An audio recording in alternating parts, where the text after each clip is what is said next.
Je ne t'aime plus. Je pars avec lui. Les mots de ma fiancée flottaient comme des balles alors qu'elle désignait mon meilleur ami, mon associé minoritaire dans l'entreprise de construction. 2 jours avant le mariage. 2 jours. Pourquoi? Ma voix semblait pathétique même à mes propres oreilles. Les deux ont ri à ma face. Tu es un obstacle à notre ambition, a dit mon ex-ami en ajustant la cravate que je lui avais offerte pour Noël. Nous sommes la vraie équipe de choc. Le cadeau du séjour à l'hôtel était un mensonge, a-t-elle ajouté en me montrant son téléphone. Nous partons demain. Enfin libre. Ils ont publié la photo sur le groupe WhatsApp le lendemain, tous les deux trinquant sur la plage avec le texte « Enfin libre » et des visages triomphants. Mon téléphone n'arrêtait pas de sonner, amis, famille, fournisseurs. L'humiliation était publique. Ton associé m'a appelé il y a une semaine, m'a dit Don Carlos, mon fournisseur le plus fidèle. Il veut négocier une exclusivité pour son nouveau projet. Je pensais que tu devrais le savoir. C'est là que j'ai compris. Ce n'était pas de la passion, c'était un coup d'état prémédité. Quand elle est revenue de son voyage de libération 3 jours plus tard, pleurant à ma porte à propos d'erreurs et de la pression du mariage, il ne restait plus rien de l'homme qu'elle connaissait. Je l'ai mise dehors sans un mot. Les 3 jours suivants ont été du pur théâtre.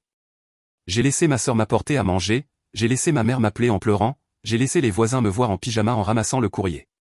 Toute la ville devait croire que j'étais anéanti, mais dans mon bureau, les rideaux fermés, c'était une autre histoire. Le premier coup a été d'accéder au serveur de l'entreprise. Mon cher ex-associé avait oublié que j'avais configuré tout le système. Chaque fichier, chaque dossier, chaque clic était enregistré et c'était là. Il avait tout copié, les plans de mes 5 derniers projets, la liste complète des clients avec leur historique d'achat, les contacts des fournisseurs avec nos prix négociés, et le pire de tout, le code source complet de mon logiciel de gestion logistique. Ils m'ont volé 24 heures de travail en 10 minutes, mais il y avait plus. Dans les registres financiers, j'ai trouvé le débit qui confirmait mes soupçons, 4005 cents sur la carte de crédit de l'entreprise sous la description « Dépôt de matériaux projet entrepôt Nord ». Date, 3 jours avant qu'ils ne me trahissent. J'ai payé leur voyage romantique. J'ai appelé la banque immédiatement. Je veux signaler une fraude. Mon ex-associé a utilisé la carte de l'entreprise sans autorisation pour des dépenses personnelles. Avez-vous une preuve de l'utilisation non autorisée? J'ai les registres complets et des témoins qu'ils sont partis en vacances le jour même du débit. Nous allons procéder à l'enquête. Le débit sera annulé en attendant. Le premier domino est tombé 2 jours plus tard. Mon cousin Carlos m'a appelé en riant. Cousin, savais-tu que ton ex et ton ex-associé se sont retrouvés coincés à Canquin? Ils ont dû appeler ses parents pour payer l'hôtel. Sérieusement. Son frère me l'a dit. Ils sont arrivés à l'aéroport sans argent pour les billets de retour. Quelle honte. J'ai souri pour la première fois depuis des jours. Une petite victoire, mais une victoire quand même. À leur retour, l'arrogance était revenue, multipliée par l'humiliation. Mon ex-fiancé s'est présenté à mon bureau comme si de rien n'était. Nous devons parler comme des adultes, a-t-elle dit en ajustant ses cheveux nouvellement teints. Tout cela est très enfantin. Que veux-tu? Je suis venu proposer un accord civilisé. Ma nouvelle entreprise va te faire concurrence, mais nous pouvons maintenir des territoires séparés. Ta nouvelle entreprise. Vanguard Solutions. Elle a souri fièrement. Nous avons déjà un bureau, des employés et plusieurs contrats en cours. Elle m'a montré une carte de visite. C'était mon logo avec 2 lignes déplacées. Très intéressant. Et comment avez-vous financé tout ça si rapidement? Son sourire a vacillé une seconde. Nous avons des investisseurs privés. Bien sûr. Le même après-midi, j'ai reçu une lettre recommandée de Méné et Associés, avocats. Mon cœur s'est emballé jusqu'à ce que je l'ouvre. C'était une poursuite pour la propriété de la maison du lac de ma famille. Ils avaient joint un accord d'investissement conjoint où j'aurais prétendument cédé 60% de la propriété en garantie d'un prêt de 200 000 que je n'ai jamais reçu. La signature était la mienne, mais le document était un faux si évident que c'en était risible. J'ai immédiatement appelé Don Roberto, notre avocat de famille depuis 20 ans. Roberto, j'ai besoin que tu vois quelque chose d'urgent. Que s'est-il passé, mon fils? Ils essaient de me voler la maison du lac avec de faux documents. Il a ri quand je lui ai montré. C'est sérieux? Regarde, la date sur le document est après ton anniversaire, mais ils ont utilisé le format de signature que tu avais il y a 3 ans. De plus, le notaire qui a prétendument certifié cela est décédé il y a 6 mois. Qu'est-ce qu'on fait? Rien pour l'instant. Laissons-les présenter ça au tribunal. L'accusation de fraude documentaire va leur coûter cher. Mais ça ne s'est pas arrêté là. En examinant mes relevés bancaires, j'ai trouvé quelque chose qui m'a fait bouillir le sang. 23 700 $ d'achat que je ne reconnaissais pas, des meubles de bureau de créateur, de l'art pour les murs, un bureau de direction en chaîne. Tout acheté avec les extensions de mes cartes personnelles qu'elle avait pour les urgences et tout livré à l'adresse de Vanguard Solutions. Pour les cadeaux de mariage anticipés, disait la note sur l'une des factures, de sa main. Ce soir-là, en dînant avec mon père, je lui ai tout raconté. Il est resté silencieux, mâchant lentement. Fils, demain je vais passer quelques appels. À qui? À des gens qui sont dans le métier depuis des décennies, des gens qui respectent cette famille. Ils vont savoir exactement quel genre de personnes sont tes ex-associés. Le lendemain, Don Fernando, du syndicat des constructeurs, m'a appelé. Gamin, ton père m'a raconté ce qui s'est passé. Sois tranquille, personne dans cette industrie ne fera affaire avec ces voleurs. En une semaine, mon réseau connaissait toute l'histoire. Pendant ce temps, je continuais à surveiller leurs mouvements. Ils avaient engagé un programmeur junior pour essayer de modifier mon logiciel volé. Pendant 2 semaines, je l'ai observé se connecter tard le soir, essayant de déchiffrer le cœur du code. C'était impossible. L'architecture centrale avait 3 niveaux de cryptage que seul moi connaissais. Le vendredi, j'ai reçu un appel que je n'attendais pas. Ingénieur, c'est Miguel, le programmeur de Vanguard Solutions. Mon cœur s'est arrêté. Comment avez-vous eu mon numéro? Écoutez, j'ai besoin de vous parler. Ces types m'ont engagé pour réparer un logiciel, mais je pense qu'il est volé. Pourquoi pensez-vous ça? Parce qu'il y a votre nom dans les commentaires du code partout. J'ai souri silencieusement. De plus, a-t-il continué, il me presse de livrer des rapports clients qui ne sont clairement pas les leurs. Les formats, les logos, tout semble copié. De quoi avez-vous besoin de moi, Miguel? Je veux démissionner, mais je voulais vous le faire savoir d'abord. Si vous avez besoin de preuves de ce qu'ils font, je peux vous aider. Cette nuit-là, j'ai organisé tout mon arsenal, capture d'écran des fichiers volés, registre des achats frauduleux, la tentative d'escroquerie de la Maison du Lac, témoignages de fournisseurs sur leur tentative de voler des clients, et maintenant, un témoin interne prêt à témoigner. Mon téléphone a sonné. C'était elle. Pourquoi ton père va-t-il partout raconter du mal de nous? Je n'ai aucune idée de quoi tu parles. 3 clients ont annulé des réunions avec nous cette semaine. Quelqu'un leur monte la tête avec des mensonges. Des mensonges? Comme quoi?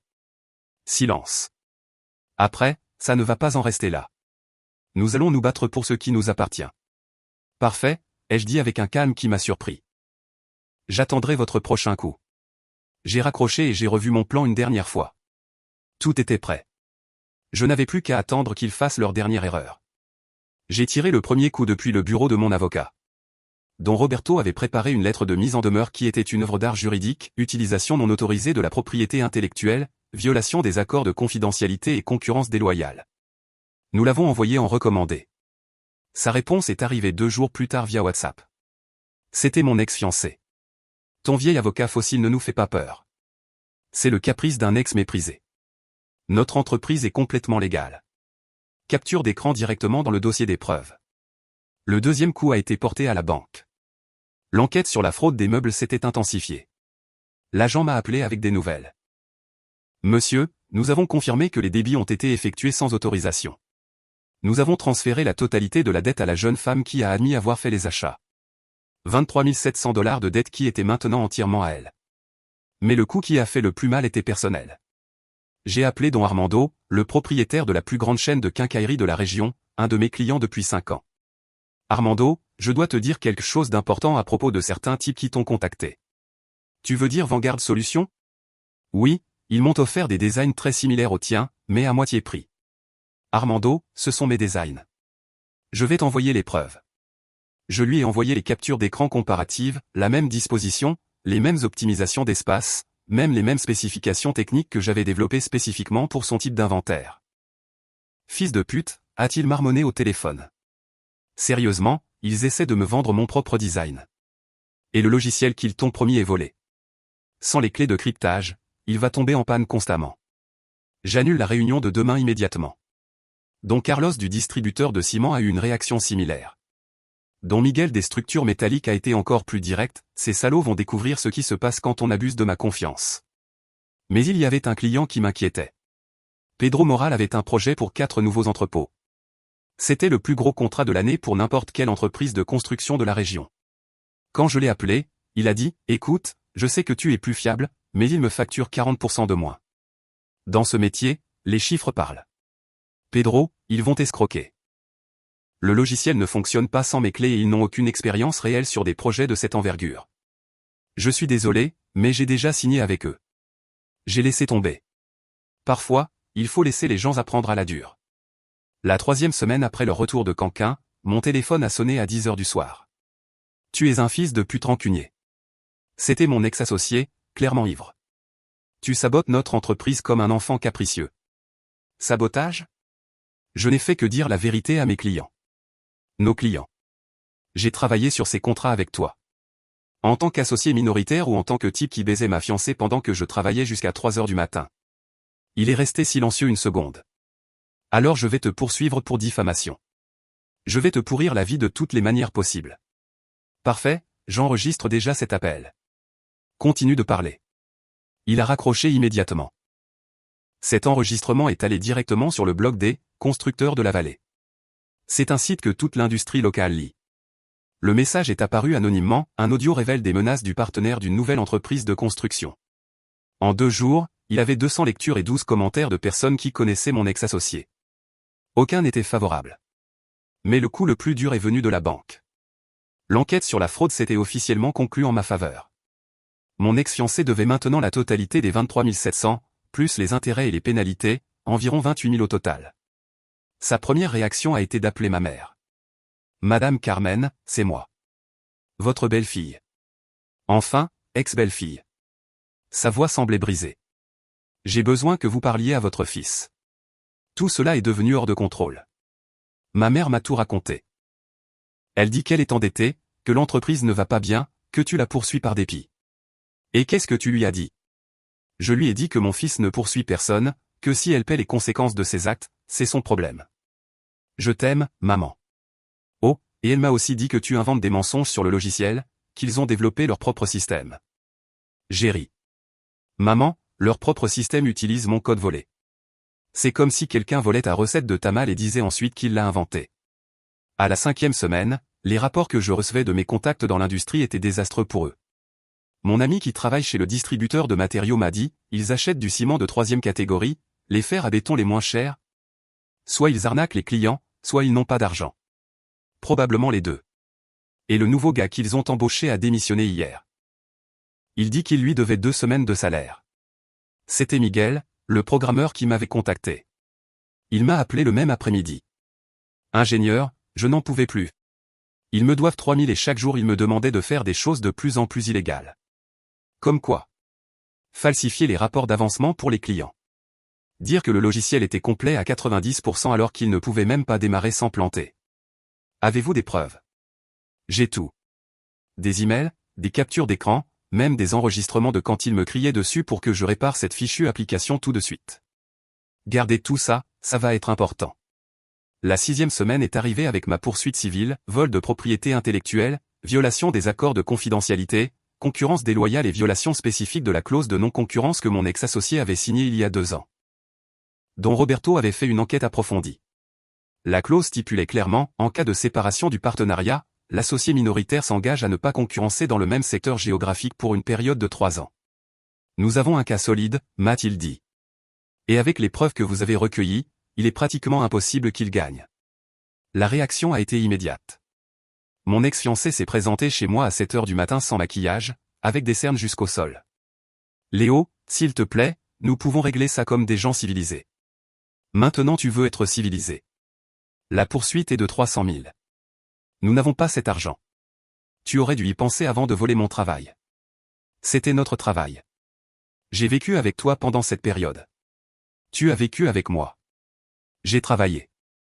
Elle s'est tue, se mordant la lèvre. Que veux-tu? De quoi as-tu besoin pour que j'abandonne la poursuite? Rien que tu puisses me donner. Léo. Sa voix s'est brisée. L'entreprise est en train de couler. Les clients nous annulent. La banque nous met la pression pour les meubles. Et si nous continuons comme ça, nous allons tout perdre. C'était l'idée. Son visage a changé. Pour la première fois dans tout ce cauchemar, j'ai vu quelque chose que je n'avais pas vu auparavant. Une vraie peur. Tu es un monstre, a-t-elle murmuré. Non. Je suis exactement ce que vous avez fait de moi. Une semaine plus tard, Pedro Moral m'a appelé à 6 heures du matin. Léo, j'ai besoin d'aide de toute urgence. Ces salauds m'ont ruiné. Qu'est-ce qui s'est passé? Leur fichu logiciel a envoyé des matériaux de construction à l'adresse de ma belle-mère au lieu du chantier. 40 tonnes de ciment dans son salon. Je n'ai pas pu m'empêcher de rire. Ce n'est pas drôle, connard. Ils me facturent 1000 de plus pour tout déplacer. De plus, le design qu'ils m'ont donné ne respecte pas les spécifications de la municipalité. Je dois tout recommencer à zéro. Je t'avais dit que ce serait un désastre. Oui, je sais que tu avais raison. Peux-tu m'aider à régler ça? Non. Comment ça, non? Pedro, tu as décidé de travailler avec eux en sachant qu'ils m'avaient volé. Maintenant, vis avec les conséquences. Léo, s'il te plaît. Quand tu auras terminé ton contrat avec eux et que tu auras appris ta leçon, nous parlerons. En attendant, résous ton problème. La 8e semaine a apporté la convocation au tribunal pour la Maison du Lac. L'avocat qu'ils avaient engagé leur avait clairement expliqué les conséquences de la présentation d'un document falsifié au tribunal. Don Roberto m'a dit, leur avocat m'a appelé.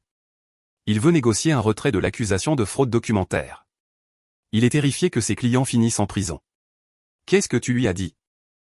Que ses clients auraient dû y penser avant de falsifier ta signature sur un document de 200 000. Ce soir-là, mon ex-fiancé a de nouveau appelé ma mère, mais cette fois en pleurant. Madame Carmen, s'il vous plaît, parlez à Léo. Ils vont nous mettre en prison. Tout ça pour une stupide maison qui ne vaut même pas autant. Ma mère m'a dit, je lui ai dit que s'il ne voulait pas aller en prison, il n'aurait pas dû commettre de crime. Que mon fils n'est pas vengeur, mais qu'il n'est pas idiot non plus. Qu'est-ce qu'elle t'a dit d'autre? Qu'elle t'offre 50 000 pour abandonner les poursuites. Avec quel argent? Elle dit qu'elle va vendre ses bijoux. Les bijoux qu'elle avait achetés pour impressionner son amant avec mon argent.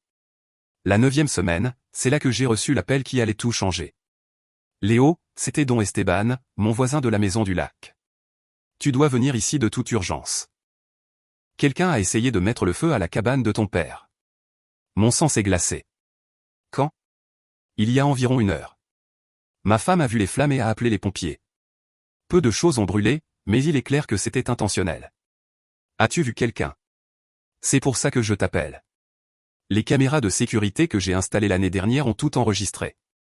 Il y a un type qui est arrivé dans une voiture blanche, a pulvérisé quelque chose sur le bois et s'est enfui quand le feu a commencé. Je suis arrivé à la Maison du Lac en moins d'1 heure. La cabane sentait l'essence brûlée. Don Esteban m'a montré la vidéo sur son téléphone. L'image était d'une clarté cristalline, mon ex-associé sortant de sa surrue blanche avec une bouteille en plastique à la main, aspergeant la cabane, y mettant le feu et s'enfuyant alors que les flammes commençaient à grandir. Don Esteban, j'ai besoin d'une copie de cette vidéo. Je te l'ai déjà envoyée par email et je l'ai aussi envoyée à mon cousin qui travaille à la police. À la police? Mon fils, ce n'est plus un litige commercial, c'est une tentative d'incendie criminel. C'est un crime grave. Je n'ai pas dormi cette nuit-là. La guerre était passée du civil au criminel.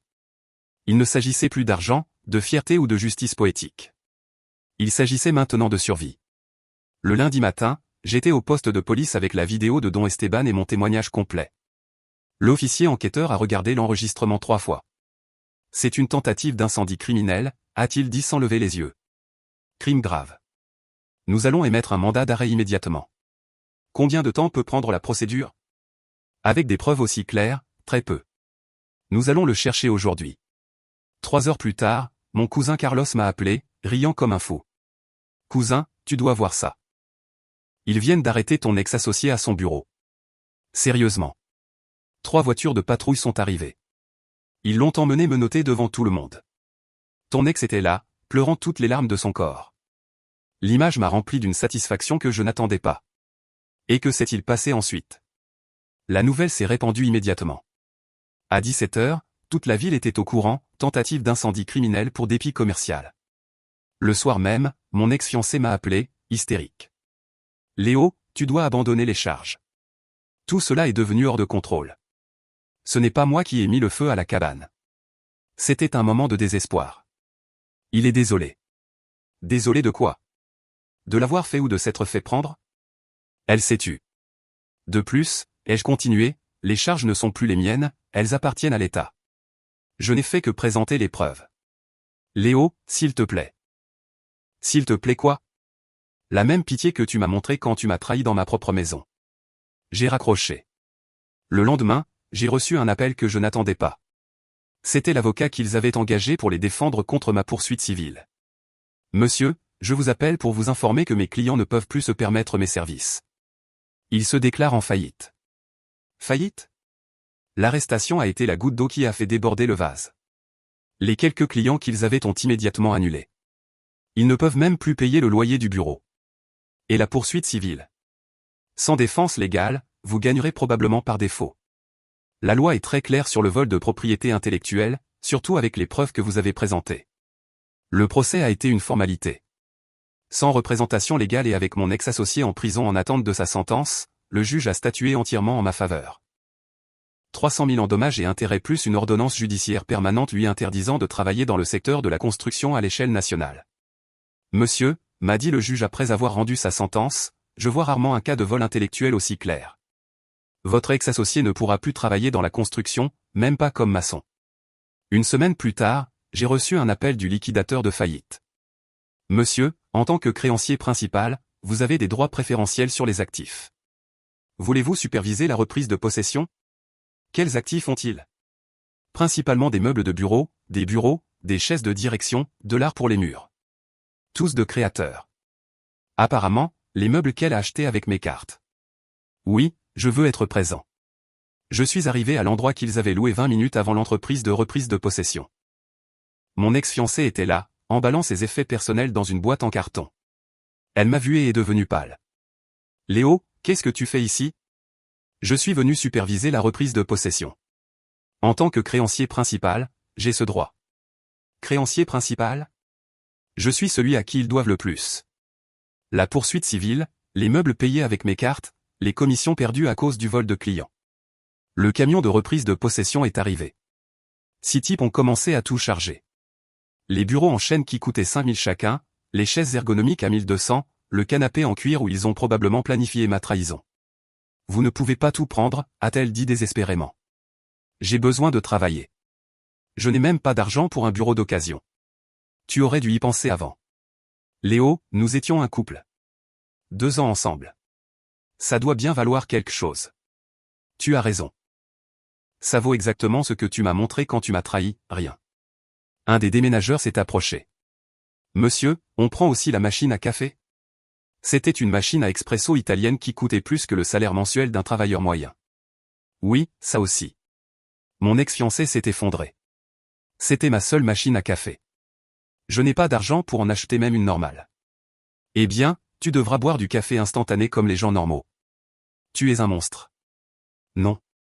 Je suis la conséquence de tes actions. 2 jours plus tard, elle m'a appelé, ivre, à 2 heures du matin. C'est de sa faute, a-t-elle bredouillé. Il m'a convaincu. Il m'a dit que tu étais un médiocre. Je t'aimais, Léo. Je t'aimais vraiment. Vraiment? Oui. Je n'ai jamais voulu te faire de mal. Il m'a monté la tête avec des idées. Il m'a dit que nous pourrions être millionnaires ensemble. Et maintenant, où est-il? Silence. En prison, a-t-elle murmuré. Il va y rester 3 ans et moi, j'ai tout perdu. Ma maison, mon travail, ma dignité.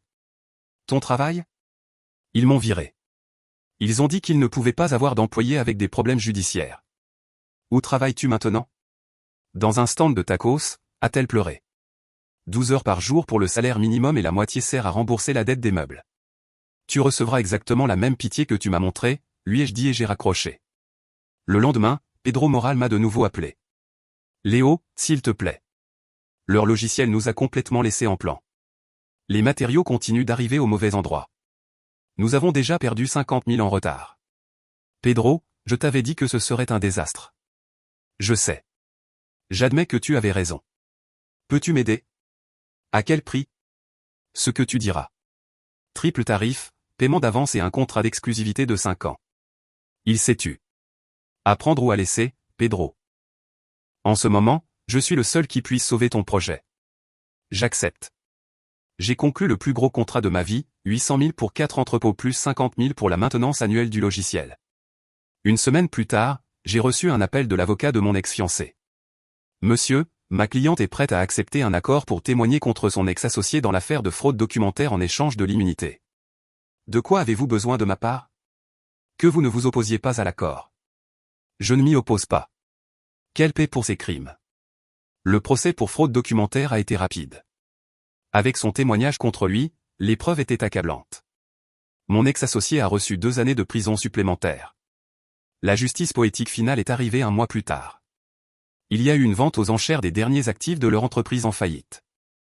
Parmi les articles se trouvait la machine à expresso qu'ils avaient reprise. Prix de départ, 200. Mon offre, 201. Je l'ai remportée. Elle est maintenant dans mon nouveau bureau, le plus grand bureau du plus prestigieux immeuble commercial de la ville. Chaque matin, en préparant mon café, je me souviens du coup de trahir quelqu'un qui vous a tout donné. Mon ex-fiancé vit chez ses parents à 28 ans, travaillant en double pour rembourser des dettes qui mettront des années à être réglées. Mon ex-associé est dans une cellule avec 5 ans devant lui et une interdiction permanente de travailler dans la seule chose qu'il savait faire.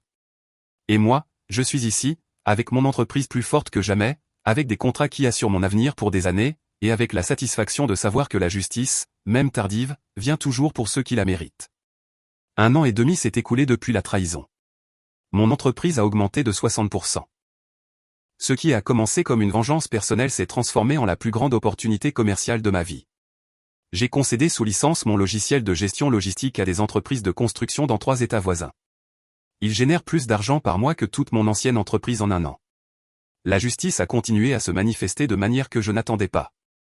Mon ex-associé est sorti de prison il y a 2 mois en liberté conditionnelle. Mon cousin Carlos m'a dit qu'il travaille dans un restaurant de bord de route. Son casier judiciaire l'empêche d'obtenir un emploi décent. L'interdiction judiciaire de travailler dans la construction est à vie. J'ai vu mon ex-fiancée une fois, par hasard, en déjeunant avec un client. Elle était dans un restaurant familial. Quand nos regards se sont croisés, elle a fait tomber tout son plateau.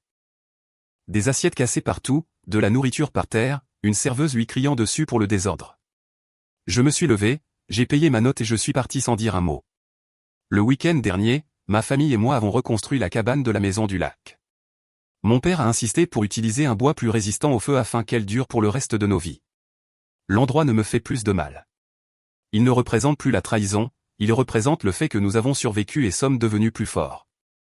La vengeance m'a changé, mais pas de la manière que j'attendais. Je ne suis pas devenu cruel ou méfiant. Je suis devenu sélectif. J'ai appris que la loyauté se gagne et que la trahison a un prix que certains ne peuvent pas se permettre de payer. Mon père m'a officiellement transféré toute l'entreprise. Elle a toujours été à toi, a-t-il dit. Tu avais juste besoin de t'en rendre compte. Il y a 1 mois, j'ai reçu une lettre de son père, des excuses maladroites et un chèque de 500 pour compenser d'une manière ou d'une autre le mal que ma fille a causé à votre famille. La lettre se terminait en disant qu'elle avait tout perdu et qu'il ne savait pas comment l'aider.